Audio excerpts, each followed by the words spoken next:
Closing in on Mount Suribachi on Iwo Jima, the 5th United States Marine Division fires on Japanese gun emplacements studding the mountain.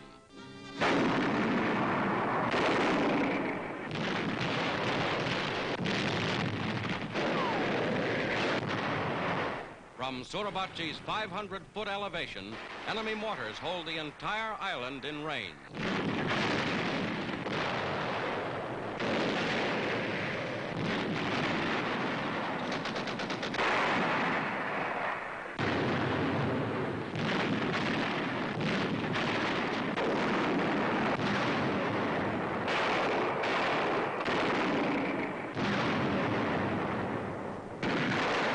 The Navy backs up land artillery, giving cover to the 40,000 Marines fighting on shore.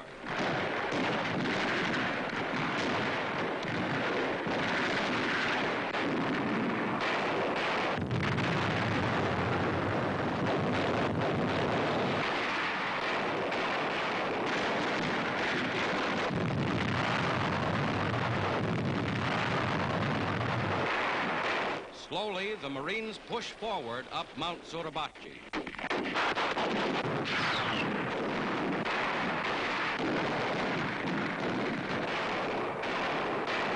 With enemy bullets inches overhead, wounded are cared for by medical corpsmen.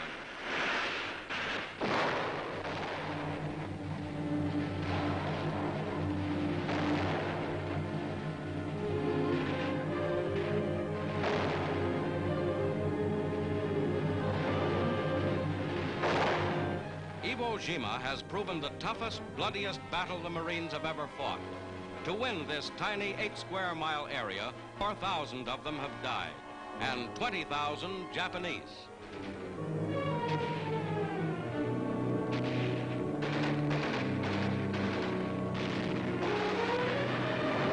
The attack never slackens. Now Mount Suribachi is smeared by Navy dive bombers.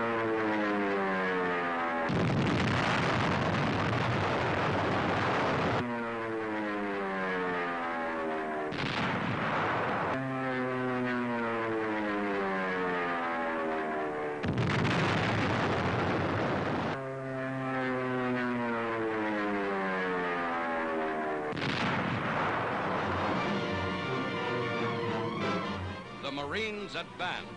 The Japanese defenders of Iwo were select, specially chosen men, fighting with their army's newest weapons and every advantage of terrain in their favor.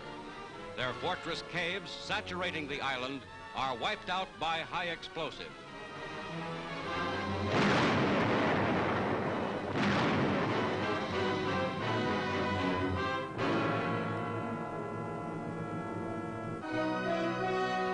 Iwo Jima is conquered. Only isolated snipers remain. Its airstrips are already in use by American superfortresses. Atop Mount Suribachi, this flag is 625 miles from Tokyo.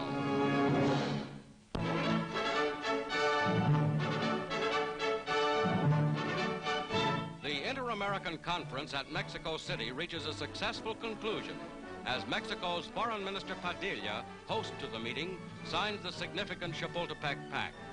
Distinguished statesmen of the Americas applaud. Senor Pedro Veloso signs the pact for Brazil, followed by representatives of Cuba and Peru among the 20 nations taking part in this important hemisphere conference. Secretary Stettinius for the United States. Reaching firm agreement on principles of hemisphere cooperation, the meeting is a major step toward world security.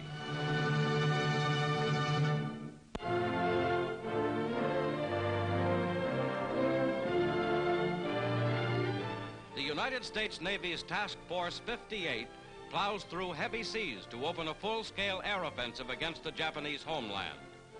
As other ships and planes hit the Japanese fleet in the inland sea, these mighty forces strike at the Tokyo area.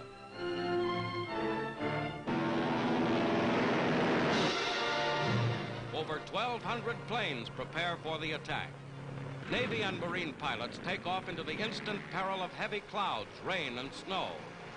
Their air mission itself, across the storm-tossed waters and into the gunfire over Tokyo, is an epic of courage and organization.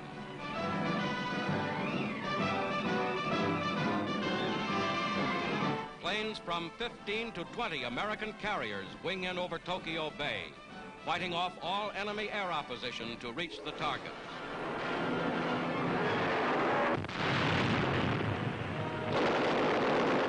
Docks, storage bases, air depots, and ammunition dumps are hit by bombs and bullets.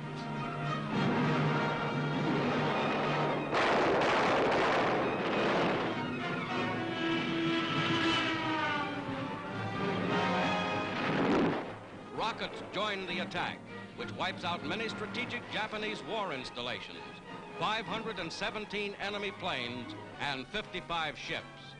9 American planes are lost.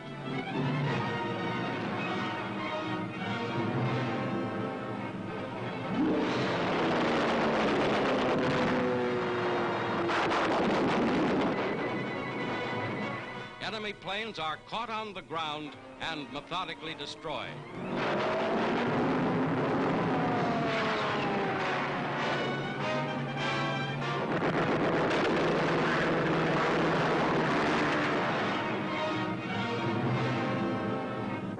Mount Fujiyama looks down on Tokyo's hard-hit war industries.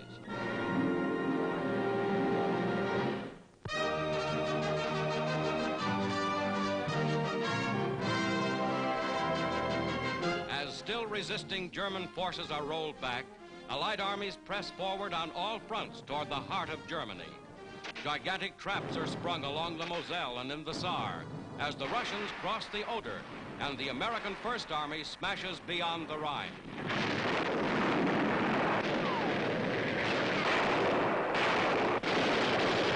Here, the Rohr River, last major barrier before the Rhine, is crossed in force by infantry and armored elements of the United States Ninth Army.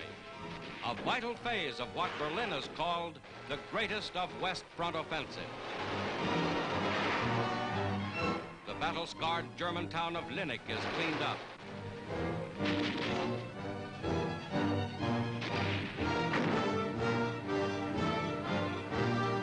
And here at Jülich, still more German soldiers, dead and alive, help swell the enemy's casualty lists. Now far past 1 million on the Western Front.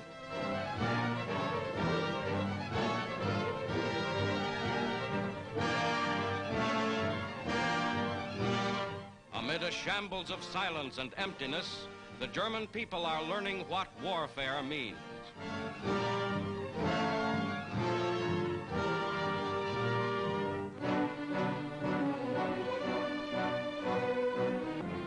Supreme Commander Eisenhower, with the Ninth Army's commanding General Simpson, inspects positions near Jülich and forces lined up for the smash across the Rhine to Dusseldorf and beyond.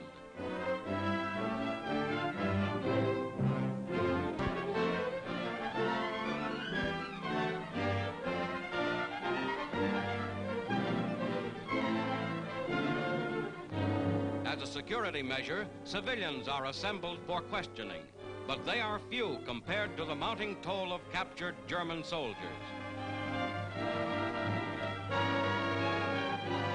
As the American troops approached the Rhine, they freed thousands of Russian and Polish prisoners, forced into labor battalions by the Nazis. Now, an end to captivity and new Allied friends.